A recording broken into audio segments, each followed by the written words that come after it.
जय हिंद दोस्तों, मेहरा क्लासेस में आपका स्वागत है। और आज हम बात करने वाले हैं, जैसा कि आप देख पा रहे होंगे, हयावादना। ये बहुत इंपॉर्टेंट वर्क है इंग्लिश लिटरेचर का और ये पब्लिश हुआ था 1971 में, यानी कि 1971 में। और इसको लिखने वाले हैं गिरीश कर्नाड, जो इंग्लिश लिटरेचर के काफी एक फेम इनका है, इनका काफी बड़ा नाम है। तो ध्यान से सुनिएगा इस स्टोरी को, अच्छी लगे तो लाइक शेयर जरूर करना, अपने दोस्तों को भी शेयर करना जो एमपी सेट या नेट की तैयारी कर रहे हैं। मैं आपको बता दूं कि ये एमपी सेट के स्टूडेंट है, तो आप लोगों के लिए बहुत इंपॉर्टेंट होने वाली है हमारी सीरीज पूरी। इसमें हम लोग बहुत सारी चीजें लेके आ रहे हैं। इवन आप यदि हमारा कोर्स भी हम लेके आ रहे हैं, टारगेट बैच 2024 के लिए जो सेट आ रहा है, इसमें टारगेट बैच रहेगा।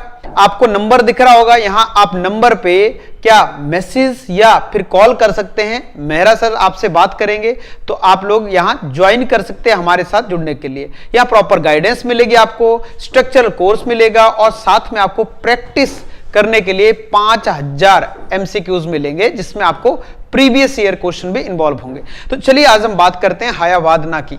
तो जैसा कि मैंने बताया 1971 में पब्लिश हुआ था। इसको आप जोड़ सकते हैं जब बांग्लादेश अलग हुआ था उससे, यानी कि बांग्लादेश जब अलग हुआ था तो हमारा हयावादना आया था। अब ये हयावादना है क्या स्टोरी है, इसके बारे में मैं थोड़ा ओवरव्यू बता देता हूं। ये इसमें कैरेक्टर लिखे हैं मैंने, देवदत्त साहब है।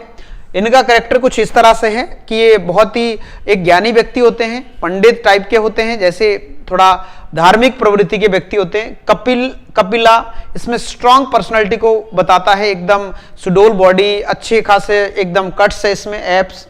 और पद्मिनी इसमें एक ज्यादा, जैसे होता है ना कई बार लड़कियां या लेडीज ज्यादा विश करती है कि यार मेरे पास ऐसा भी हो जाए, वैसा भी हो जाए, और जब वो भी मिल जाता है तो अगली इच्छा चालू हो जाती है, अब वो भी चाहिए, वो भी मिल जाता है तो वो भी चाहिए। तो एंडलेस एक मतलब किसी एंड नहीं हो उस ऐसी विश, ऐसी ये शो करती है। अब बात करते हैं हयावादना की।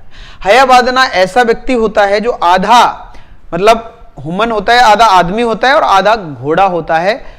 इस तरह का व्यक्तित्व होता है इनका। और ये गॉडेस ऑफ काली, इसको हम आगे देखेंगे इनको।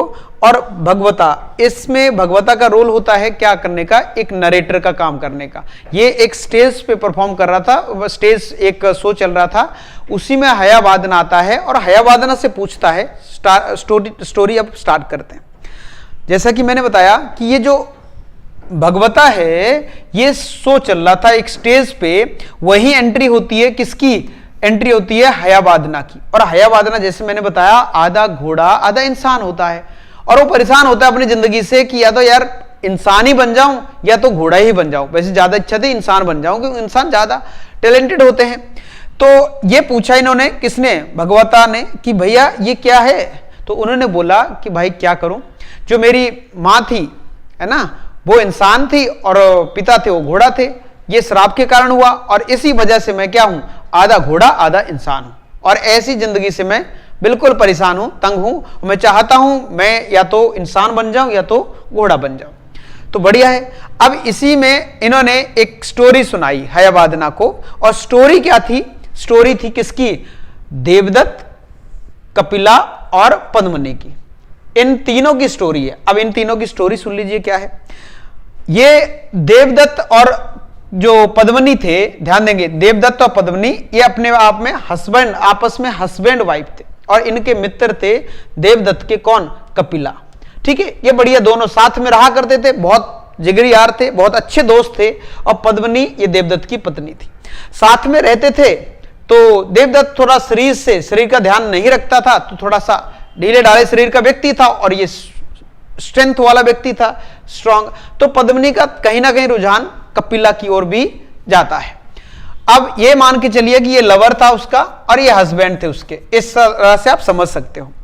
अब कहीं ना कहीं ये बात किसको, देवदत्त को थोड़ा थोड़ा भनक लगती है कि जो पद्मिनी है उसका रुझान कपिला की ओर भी ज्यादा बढ़ रहा है। तो एक बार इन्होंने क्या है, तीनों ने प्लान बनाया कि चलो हम लोग उज्जैन चलेंगे। उज्जैन भैया धार्मिक नगरी है, तो चलो उज्जैन में थोड़ा घूमना फिरना हो जाएगा। अब ठीक है, उसमें कपिला भी जा रहा था, तो कपिला को भी ले चलेंगे। देवदत्त इससे थोड़ा सा नाराज था, लेकिन अब पद्मिनी बोल रही थी कि कपिला भी साथ में जाएगा। चले गए भाई साहब तीनों लोग चले गए। तो कहीं भी रास्ते में कोई दिक्कत आती तो कपिला स्ट्रांग था, तो वो उस सॉल्व कर लेता उस प्रॉब्लम को, कोई भी समस्या आती उसको सॉल्व कर लेता। पद्मिनी काफी खुश थी कपिला से, और देवदत्त भाई साहब साथ में चल रहे थे। भाई अब ऑफकोर्स आपको पता ही है, जलन भी होगी, नॉर्मल सी, गुस्सा भी आएगा। तो अब एक जगह वो पहुंच गए, तो वहां काली मां का मंदिर था। अब देवदत्त साहब ने एक प्रॉमिस किया था, जब पद्मिनी से शादी नहीं हुई थी, कि यदि मेरी पद्मिनी से शादी हो जाए तो मैं क्या करूंगा, मैं अपना कुछ ना कुछ इंपॉर्टेंट चीज दान दे दूंगा काली मां को। तो अब वो समय आ गया था कि वो दान दे, ऐसा विचार उसके मन में आया। तो वो जाता है काली मां के मंदिर में, और जैसे काली मां के मंदिर में गया, वैसे उसको आया कि यार क्या दूं क्या दूं, पहले सोचता रहा क्या दूं, फिर मन में आया कि चलो मैं अपनी सबसे इंपॉर्टेंट इनकी अपनी गर्दन काली मां के सर पे रख दूं, अपना सर काट के काली मां के चरणों पे रख दूंगा उनको खुश करने के लिए। तो देवदत्त साहब ऐसा ही करते हैं, उन्होंने ली तलवार वहां से और अपना गर्दन काट के काली मां के चरणों पर अर्पित कर दिया, समर्पित कर दिया। अब देवदत्त साहब वहां डले, धड़ अलग और उसका सिर अलग। अब क्या हुआ, कपिला और पद्मिनी वहां पहुंचते, कपिला पहले पहुंचता है। कपिला ने देखा, अरे मेरा दोस्त मर गया, भैया जिगरी यार था, काफी पहले से वो उनका अच्छा बॉन्ड था आपस में। तो कपिला ने आओ देखा ना ताओ, उसने भी तलवार उठाई और ये ले काट दिया अपना सर भी। अब दोनों का धड़ और सर अलग अलग डला था। अब थोड़ी देर बाद वहां एंट्री होती है, वहां पहुंचती है कौन, पद्मिनी। तो पद्मिनी देखती है कि दोनों का धड़ और सिर अलग अलग है, परेशान हो जाती है, ये क्या हो गया। अब रोने लग जाती है, बिलखने लग जाती है, और काली मां से गुहार मांगती है, ये काली मां इनको जिंदा कर दो, इनको जिंदा कर दो। अब काली मां बेचारी उसको, उसकी संवेदना से खुश हो जाती है, उसकी जो भक्ति थी या उसका रोना था उससे प्रकट होती है और बोलती है कि देख एक चीज है, यदि तुम अभी इनके धड़ को इनके शरीर से जोड़ दे तो वो जिंदा हो जाएंगे, मैं आपको ये वरदान देती हूं। तो काली मां वरदान देके चली गई। अब बात बच गई पद्मिनी की। अब पद्मिनी के हाथ में था कि उनको सर, अब पद्मिनी से क्या है कि बहुत एक्साइटेड हो गई, तो उन्होंने क्या किया, देवदत्त साहब का सर कपिल के बॉडी में लगा दिया, और कपिल का जो सर था वो देवदत्त की बॉडी में लगा दिया। उल्टा पुल्टा हो गया, जल्दी जल्दी में कई बार हो जाता है ना, उल्टा पुल्टा हो जाता है, ठीक है। अब हो गया गड़बड़, यानी कि अब बॉडी थी देवदत्त की और सिर था कपिल का, यहां कपिल की बॉडी थी, देवदत्त का सिर था। अब ऐसे में जो पद्मिनी थी वो सोची चलो ठीक है, अब कम से कम जिंदा तो हो गए दोनों, और दोनों जिंदा हो गए तो पद्मिनी चाहती थी, अब पद्मिनी को अट्रैक्शन था कपिला की बॉडी से, और देवदत्त का माइंड था, देवदत्त का सर था, तो सर तो नॉर्मली उसको प्रेम था ही, क्योंकि उसी से शादी हुई थी। तो दोनों चीजें पद्मिनी को मिल गई। यहां तो ठीक है, यहां तक घर चले जाते हैं। अब भाई कपिला की ज्यादा जरूरत नहीं है, तो कपिला को उन्होंने घर से भगा दिया, ये भैया जंगल में रहने लगे। खुशी खुशी से देवदत्त और पद्मिनी अपने घर में रहने लगे। कुछ दिनों तक चलता रहा, बढ़िया चला। अब देवदत्त साहब थे, वो पहले मैंने जैसे बताया कि शरीर से थोड़ा ढीले डाले थे, तो वो शरीर का ध्यान नहीं रखते थे।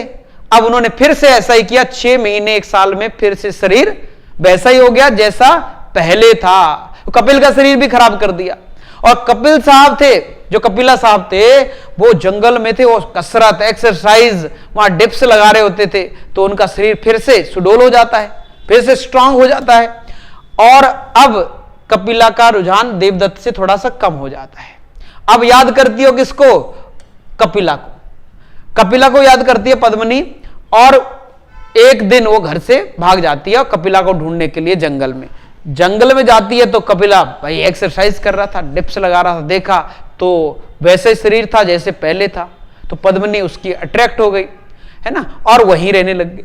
अब थोड़ी दिनों बाद क्या है, देवदत्त भी आता है उनको ढूंढता हुआ, देखा तो वो साथ में थे, तो उनमें आपस में लड़ाई हो गई, आपस में लड़ते रहे, और एक टाइम आया कि वो दोनों ही एक दूसरे को दोनों ने मार दिया। देवदत्त भी मर गए, कपिला भी मर गए। अब पद्मिनी सोचने लगी अब क्या। अब पद्मिनी ने सोचा कि मैं अकेली बच गई, तो पद्मिनी ने भी अपने आप को मार दिया। ये कहानी सुना रहे थे कौन, ये सुना रहे थे भगवता, ये सुना रहे थे किसको, हयावादना को। तो उसने बोला अच्छा ऐसा भी है, तो उनने बोला कि भैया काली मां के मंदिर जाओ, मन्नत मांगो, वहां से कुछ तुम्हारा हो सकता है। उन्होंने ऐसा ही किया और उसके बाद उनको लेकिन इंसान का जन्म नहीं मिल पाया, वो क्या है पूरी तरह से गधे बन गए। अब गधे बन गए, अब क्या हुआ, लेकिन इंसान की आवाज रह गई, अब फिर परेशान, लेकिन फिर उससे उन्होंने मन्नत मांगी और उसके बाद जो पूरी तरह से वो गधा हो जाता है, यानी कि पूरी तरह से गधा बन जाता है। तो ये थी हमारी हयावादना स्टोरी पूरी, जिसमें हमने सभी कैरेक्टर आपको याद रखना है कि इसमें देवदत्त, कपिला, पद्मनी, हयावादना, गॉडेस काली, ये सारे कैरेक्टर थे। उज्जैन की बात याद रखना, उज्जैन वो घूमने जा रहे होते हैं और ये 1971 में पब्लिश हुई। गिरीश कर्नाड इसके क्या है लेखक है। और ये सारी स्टोरी थी आपके सामने जो मैंने आज सुनाई। उम्मीद करता हूं अच्छी लगी होगी। यदि वीडियो अच्छा लगा लाइक करना, शेयर करना और चैनल को सब्सक्राइब करना है। मिलते हैं किसी नए वीडियो में। और कोर्स ज्वाइन करना है तो मैंने बता ही दिया, ये दिया हुआ नंबर है, इस पे कांटेक्ट कीजिए और आप लोग अपनी सीट बुक करें। धन्यवाद।